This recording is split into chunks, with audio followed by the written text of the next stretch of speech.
என்ன மச்சான், கையில பழத்தட்டோட புதுசா வர்ற மாதிரி இருக்கு. ஆமா மாப்பிள, புதுசா வர்ற மாதிரி தான். மாப்பிள, நாளைக்கு நானும் மாப்பிள. ஆமா மாப்பிள, நாளைக்கு நம்ம ஊர் பெரிய கோவில்ல எனக்கும் காஞ்சனாவுக்கும் கல்யாணம்.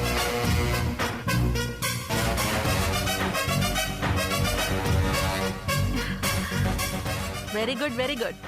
வாழ்த்துக்கள். வெரி குட் வாழ்த்துக்கள்னு விலகியே நிக்க கூடாது. நாளைக்கு என் கழுத்துல ஏறப்போற தாலிய எடுத்து கொடுக்க போறதே நீங்க தான். நானா?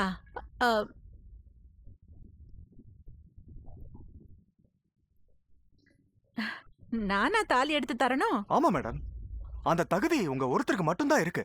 ஆ?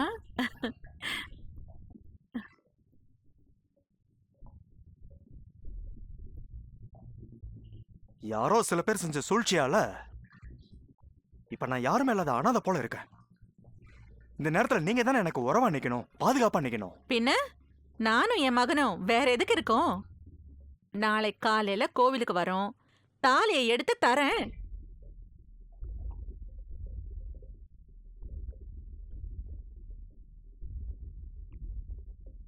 நீயும் காஞ்சனாவும் எனக்கு 2 கண்கள் மாதிரி. உங்க கல்யாணத்துக்கு நான் வராம இருப்பேனா? Thanks madam. ஏன் மச்சான், திலகா இருக்கிறப்போ நீங்க இந்த மாதிரி 2வது கல்யாணம் பண்றது கரெக்டா? ஏதாவது பிரச்சனை வராதா? வரவே வராது மாப்பிள. திலகா நான் வேண்டாம், நான் கட்டின தாலி வேண்டான்னு அவ தாலியை கழட்டி என் மூஞ்சில வீசி எரிஞ்சிட்டு போயிட்டா. அப்படி இருக்கிறப்போ யார் வந்து என் கல்யாணத்தை தடுத்து நிறுத்த முடியும்?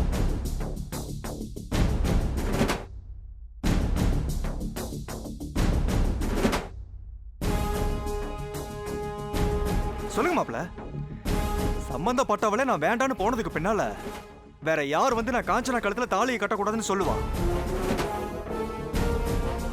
அதனால நாளைக்கு எங்க கல்யாணத்துல ஒரு பிரச்சனையும் வராது. நீங்க 2 பேரும் தைரியமா வரலாம், தாலி எடுத்து தரலாம். வாங்க வாங்கன்னு மேடத்தையும் சாரை மட்டும் கூப்பிட்டா போதுமா?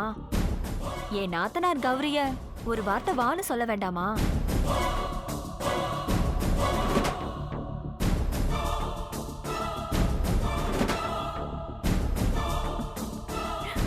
அதான் நீயே உன் வாயால நாத்தனார்னு நெருக்கம் காட்டிட்டியே.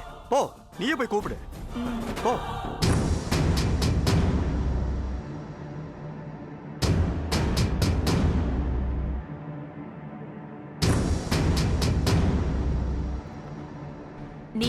நீ அவசியம் எங்க கல்யாணத்துக்கு வரணும் கௌரி.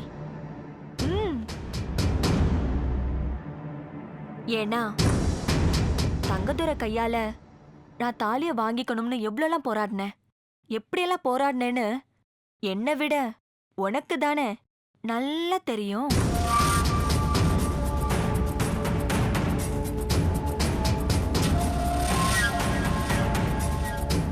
அதனால உன் ஆசீர்வாதம் என் கல்யாணத்துல ரொம்ப முக்கியம். நான் இத ஒரு சென்டிமெண்ட் ஆர்டராவே சொல்றேன். அவன் அழகா தப்பிச்சு வருவான். உன் வேலை என்னவோ அத மட்டும் பாரு.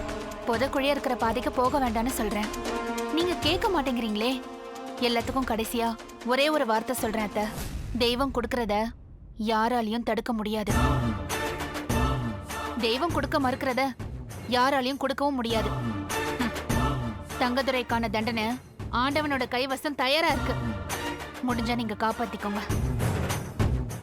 பிரியாணி பாத்திரத்தில் நெய், கடலை எண்ணெய், பட்டை, மராட்டி மொட்டு, கல்பாசி, ஏலக்காய், பிரியாணி இலை, வெங்காயம், பூண்டு, முந்திரி, பிரியாணி மசாலா, தக்காளி, கல் உப்பு, மஞ்சள் தூள், கொத்தமல்லி, புதினா சேர்த்து நன்கு வதக்கவும். பின்னர் மட்டன், தயிர், சிறிது தண்ணீர் ஊற்றி கலந்து அதனுடன் சீரக சம்பா அரிசி சேர்த்து கொதித்த பின் பச்சை மிளகாய், புதினா சேர்த்து இறுதியாக தம் போட்டு இறக்கினால் சுவையான கொங்கு நாடு வெள்ளை மட்டன் பிரியாணி தயார். இப்போ உனக்கு கால் உடைஞ்சிருக்கும். தனோ, பார்த்து சூதானமா நடந்துக்கோ. இந்த வீடு பயங்கரமான காடு மாதிரி, யாரு யாரு அழிப்பாங்கன்னே தெரியாது. அக்கா, இப்ப நான் என்னக்கா பண்றது? யோசிக்கவே யோசிக்காத. உன் புருஷன் தலையில நறுக்குன்னு 4 கொட்டு கொட்டி சம்மதிக்க வச்சிரு. புரியுதா? சரிக்கா. முதல்ல அந்த வேலையை பாரு. போ போ. செல்வி எங்க போயிருக்கான்னு சொல்லு. அதான் நீங்க சொன்னீங்களேம்மா அவங்க அம்மா அப்பா வீட்டுக்கு போயிருக்காங்க. கரெக்ட், அப்படிதான் சொல்லணும். சரி, சந்தோஷ்க்கு லெமன் டீ கொடுத்துட்டு உடனே வந்துடணும், புரிஞ்சுதா? சரிங்கம்மா. எப்படி? ஐயோ, உனக்கு கிரிமினல் மைண்ட் இல்லடி, நீயே கிரிமினல் தான் என் தங்கம். ஒரு நிமிஷம். இதோ வரேங்க.